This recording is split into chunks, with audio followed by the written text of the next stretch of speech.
Dr. Elena Reyes stood before the curved window of lunar base Hawking, watching Earth hang like a blue marble in the void. The quantum resonance chamber behind her hummed with a sound that shouldn't exist in the vacuum-sealed lab. Yet another impossibility in a week full of them. "Running final simulation now," Dr. Marcus Chen announced, his fingers dancing across the holographic interface. The chamber's hum deepened, sending vibrations through the reinforced floors of humanity's most advanced research facility. Elena turned from the window, her dark eyes fixed on the swirling patterns of light within the chamber. After 15 years of research, countless failed attempts, and 3 separate congressional committees trying to shut down their wasteful project, they were finally ready. Quantum field stability at 99.8%, Marcus reported, his usually stoic expression betraying a hint of excitement.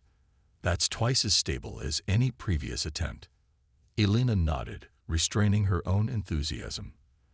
They'd been here before, moments of seeming breakthrough that ended in spectacular failure. But something felt different this time. The equations were cleaner, the field harmonics more elegant. They'd stopped trying to brute force their way through space-time and started listening to its whispers instead. "Begin primary sequence," she ordered, her voice steady despite her racing heart. The chamber's hum rose to a pitch that made their teeth ache. Inside, a perfect sphere of pure darkness began to form, not the absence of light, but something deeper, a hole in reality itself. "Conventional physics says this is impossible," Dr. Sarah Patel observed from her safety station, monitoring the cascade of data flowing across her screens. "We should be creating a singularity, but the quantum resonance is containing it somehow." Elena allowed herself a small smile. "Conventional physics also said we couldn't stabilize quantum states at room temperature. Sometimes the universe just needs to be asked the right questions." The sphere grew to the size of a tennis ball, its edges shimmering with possibilities. Around it, space itself seemed to bend and flex like fabric in a breeze. Warning alarms blared as sensors detected gravitational distortions, but Elena raised her hand before anyone could abort the sequence. "Hold steady," she commanded. "The containment field is doing exactly what we predicted. Look at the harmonic patterns." The holographic displays showed concentric rings of energy rippling outward from the sphere, but instead of the chaotic interference they'd seen in previous tests, these waves moved with purpose, creating stable patterns that seemed to echo the fundamental structure of space-time itself. "It's beautiful," Marcus whispered, momentarily forgetting his scientific detachment. "The quantum resonance isn't fighting against space-time anymore. It's dancing with it." Elena finished. "We've been thinking about faster-than-light travel all wrong. Everyone before us tried to break through space-time's barriers. But space-time isn't a wall to be breached.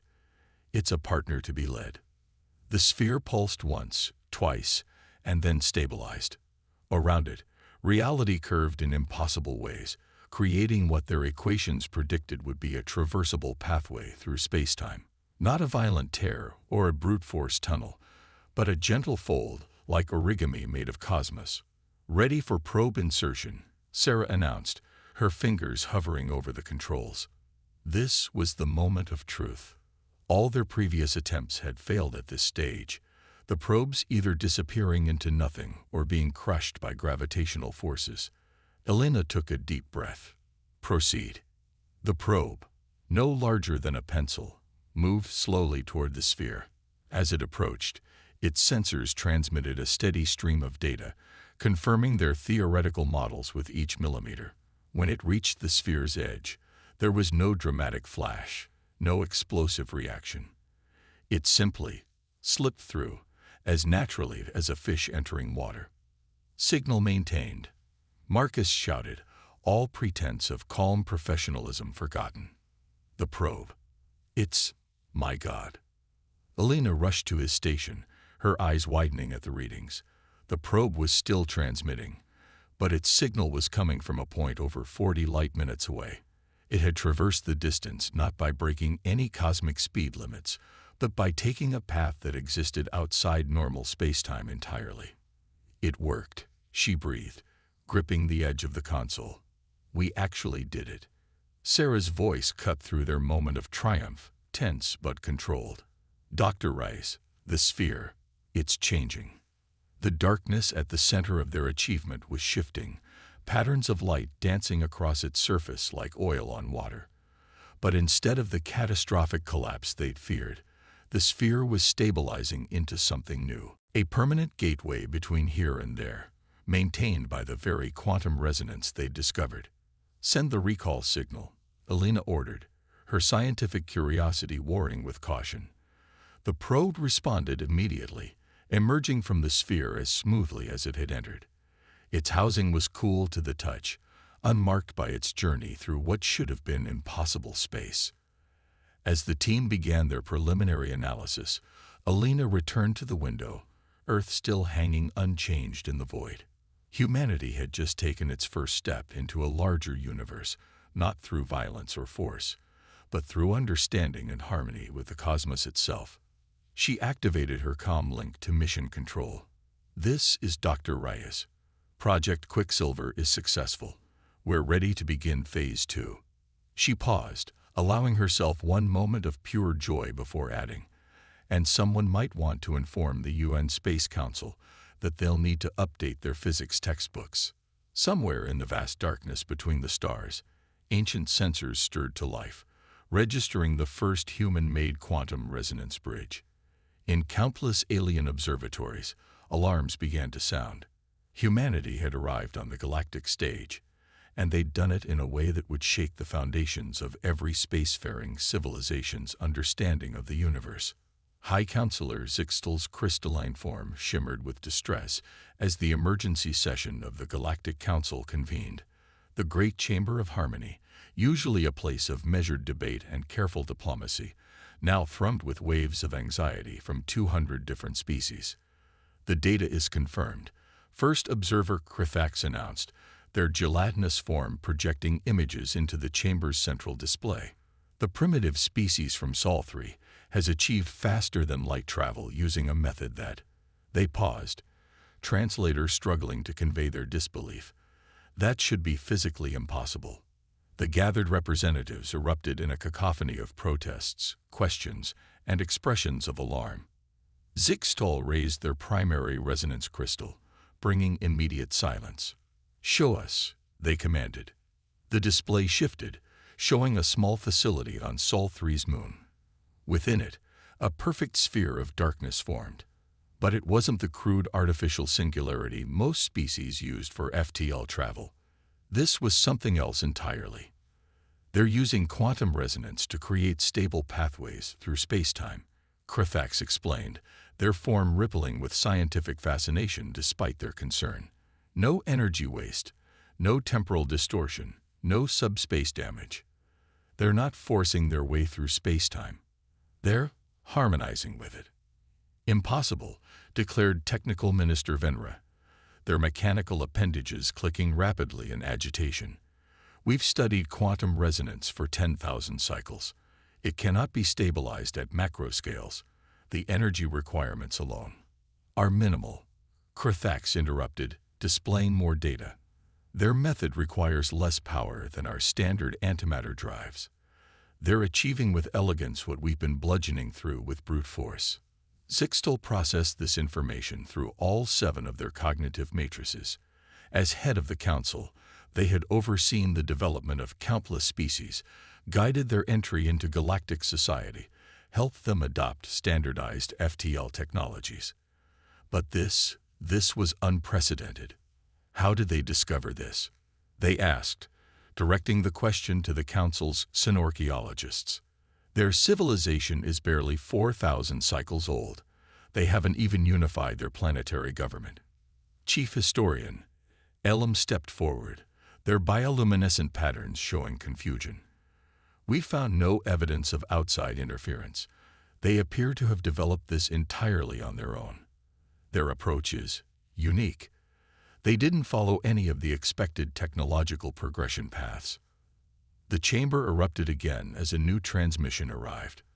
The humans weren't just testing their drive, they were preparing to launch their first proper starship. The vessel was tiny by Council standards, almost delicate, but the quantum resonance patterns it generated were perfect, like natural formations in spacetime itself. "We must stop them," Venra declared. "This technology, in the hands of such a young species." "And how do you propose we do that?" Krathax challenged. "Their method is more advanced than ours. We barely understand how it works. Any attempt to intervene could be catastrophic." Zixtal's crystalline form pulsed with decision. "We will not intervene.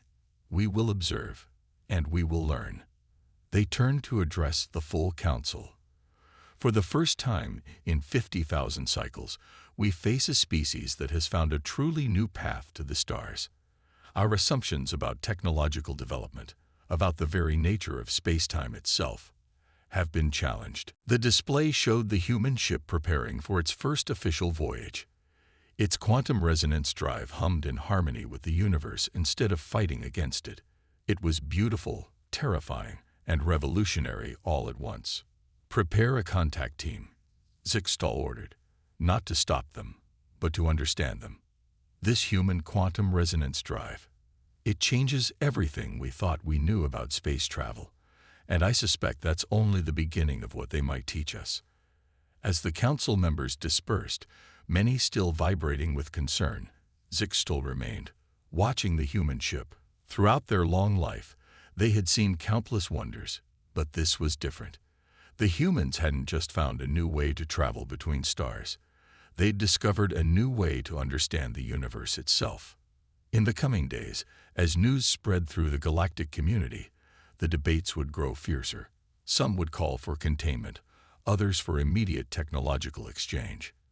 But Zixtal knew that neither approach would work. Humanity had already changed the game, and the galaxy would never be quite the same. The human ship vanished into its quantum resonance field, leaving behind not the violent tear in spacetime that marked conventional FTL transit, but a gentle ripple, like a stone dropped in a cosmic pond. Somewhere out there, humanity was taking its first steps into the galactic community, carrying with them ideas that would reshape civilization itself. And in the great chamber of harmony, Zixtal began preparing for a future that suddenly seemed far less predictable and far more interesting than anyone had imagined. Ambassador Krelna watched Earth grow larger in the viewing portal of the Council diplomatic vessel Eternal Wisdom. Their iridescent scales shifted through shades of blue and green, reflecting their mixed feelings about this mission.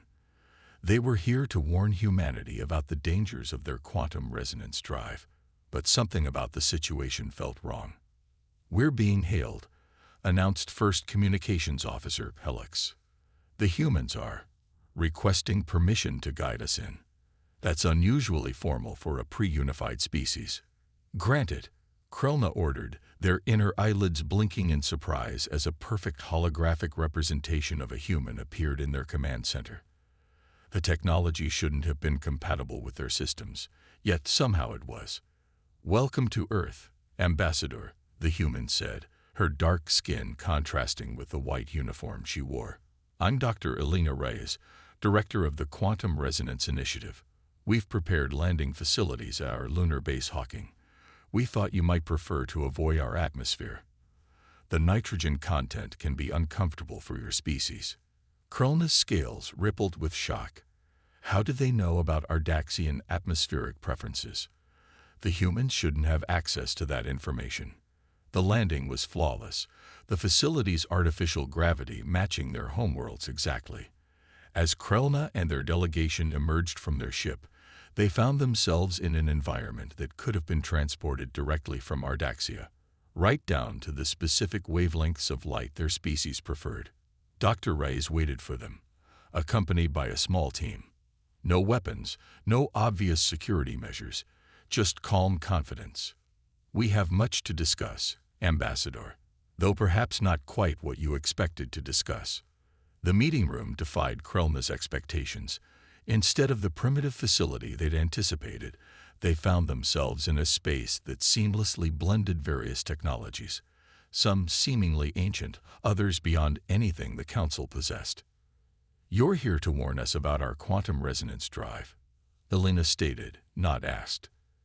You believe it's dangerous because it doesn't follow established physical principles, because it shouldn't work at all, according to everything you know about space-time. How did you? Krelna began. No. Elena smiled. The same way we knew how to make you comfortable here.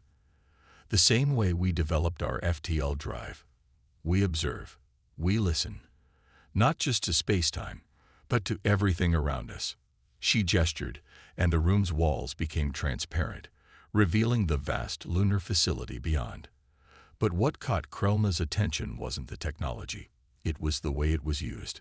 Ancient chemical rockets sat beside quantum computers. Primitive radio telescopes operated alongside technology they couldn't even identify. You don't abandon old tools just because you have new ones, Elena explained, noting their confusion. Every technology, every method of understanding the universe, has value, including yours. Krelna's scales shifted to deep purple, the color of revelation. You already knew about us, before we ever detected your quantum resonance experiments.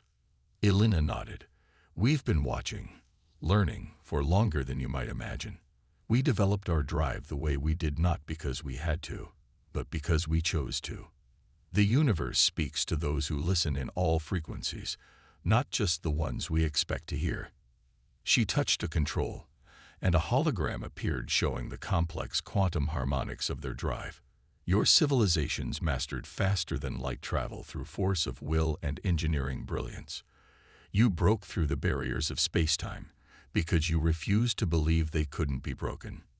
It was an incredible achievement.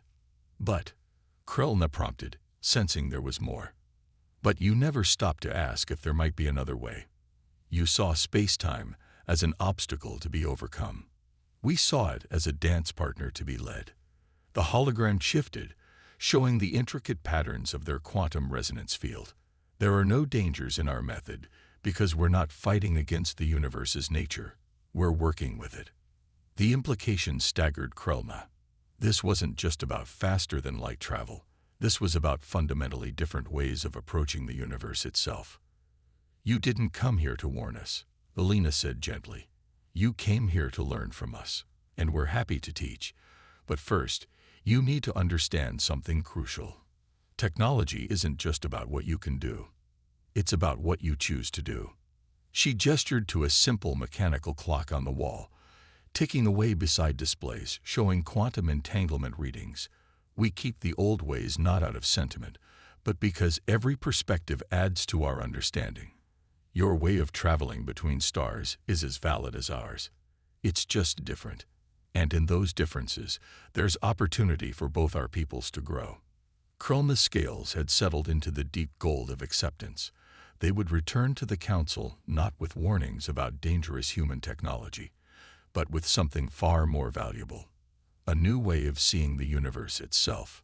As they prepared to depart, Elena offered one final observation. The stars have been singing to all of us, Ambassador. We just learned to dance to a slightly different tune. The alarms across lunar base Hawking screamed to life as Dr. Elena Reyes burst into the Quantum Resonance Control Center. The holographic displays showed a nightmare scenario.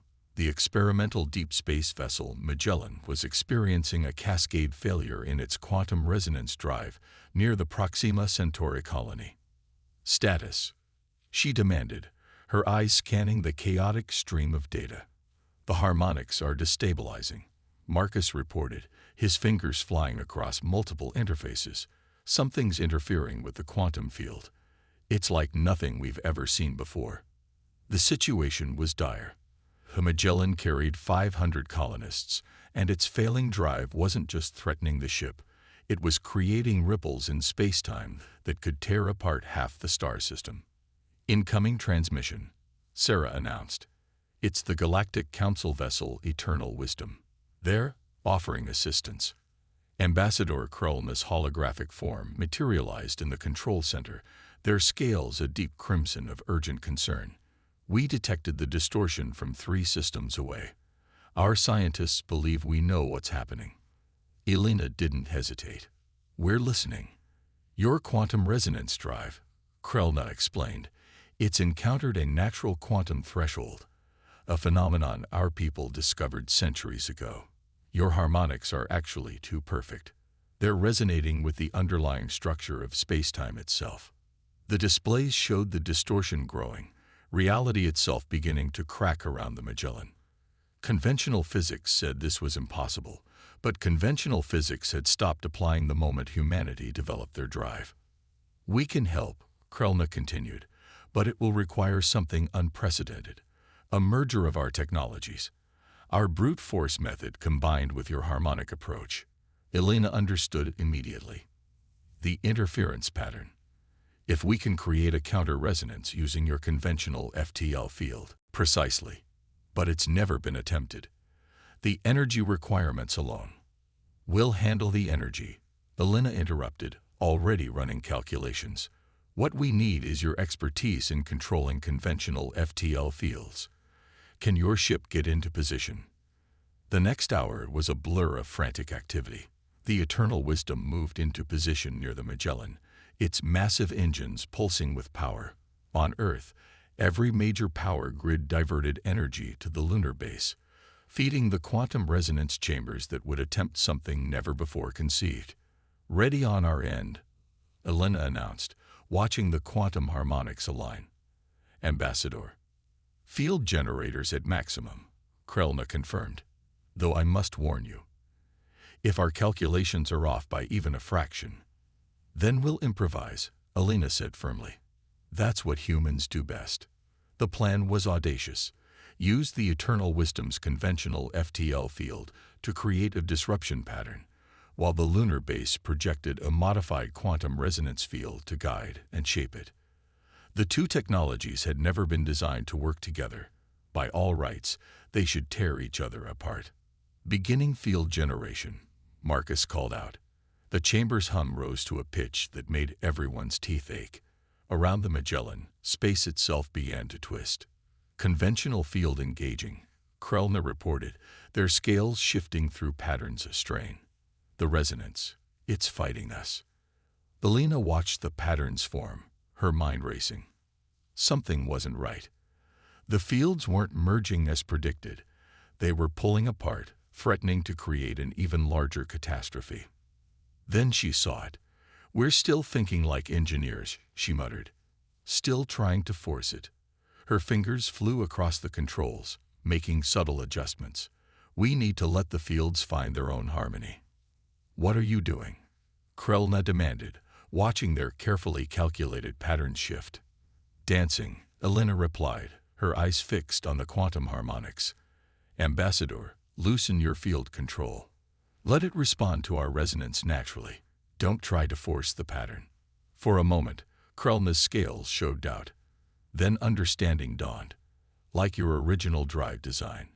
Not forcing space-time, but working with it. The effect was immediate. As the Eternal Wisdom's field relaxed, it began to naturally synchronize with the quantum resonance patterns. The two technologies, developed independently across light years and centuries, found a common rhythm. Around the Magellan, the spatial distortions began to stabilize. The ship's own drive, caught in the combined field, slowly returned to normal operation. 500 lives, hanging in the balance, were saved not by technological superiority, but by the willingness to try something new. As the crisis subsided, Elena and Krelna shared a moment of profound understanding. Their peoples had just achieved something remarkable, not just averting disaster, but proving that their different approaches to the universe could work in harmony.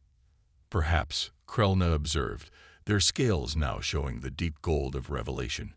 This is what both our peoples needed to learn. That progress isn't about choosing one path over another.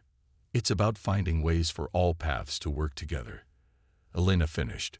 Ambassador, I believe this is just the beginning. The Magellan's quantum resonance drive pulsed once more, now stable and synchronized with both the natural quantum threshold and the Eternal Wisdom's conventional field. 3 different approaches to space-time travel, working in perfect harmony. It was more than just a technological breakthrough. It was a glimpse of what humanity and a Galactic Council could achieve together. The Great Chamber of Harmony in the Galactic Council headquarters had never seen anything quite like this. Where once representatives sat in carefully segregated sections, now humans mingled freely with members of 200 different species. Dr. Elena Reyes stood at the central platform beside Ambassador Krulna, both preparing to address the largest gathering in Council history. The events at Proxima Centauri weren't just a crisis averted. Elena began, her voice carrying to every corner of the vast chamber. They were a demonstration of something we've all forgotten in our rush to master the cosmos. There is no single right way to understand the universe. The quantum resonance chamber they'd brought hummed in perfect harmony with the Council's conventional FTL field generators. Above them, a holographic display showed the intricate dance of the two technologies working together. For millennia, Krulna continued, their scales shimmering with enthusiasm. We believed we had found the only viable path to faster-than-light travel. We codified our methods, standardized our approaches, and in doing so, we nearly missed something extraordinary. The display shifted, showing the merged field patterns that had saved the Magellan. But now, with time to study them properly, the combined technology revealed something even more remarkable. What we discovered, Elena explained, wasn't just a way to make our different drives work together. We found evidence that space-time itself responds to multiple approaches simultaneously. The universe isn't just accepting our different methods, it's encouraging them. Scientific data flooded the displays.